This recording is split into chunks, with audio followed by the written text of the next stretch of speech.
আসসালামু আলাইকুম সবাইকে। কেমন আছেন সবাই? তো গ্রীষ্ম বর্ষা শীত যে কোনো সময়ই হচ্ছে আমাদের সর্দি কাশি অথবা জ্বর হতে পারে।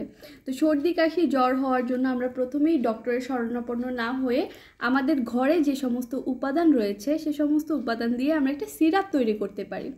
তো সিরাপ তৈরি করার জন্য আমাদের প্রথমেই লাগছে হচ্ছে আদা। আমি আদা নিয়ে নিচ্ছি এবং নিয়ে নিচ্ছি লেবু, আমার আছে হচ্ছে মধু এখানে, এবং আছে হচ্ছে পানি।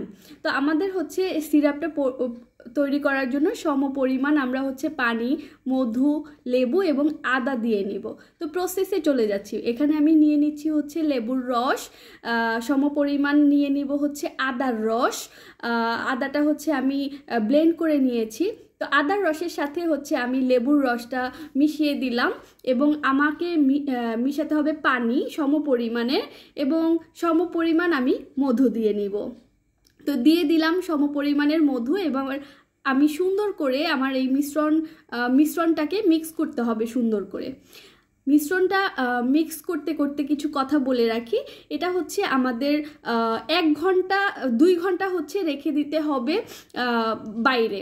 এই মিশ্রণটা 2 ঘন্টা পরে আমরা সংরক্ষণ করতে পারবো রেফ্রিজারেটরে। আবার ইমার্জেন্সির বেলায় হচ্ছে আমাদের 1 ঘন্টা রাখতে হবে। তো আমি আপনাদেরকে সংরক্ষণ করা দেখিয়ে দিচ্ছি।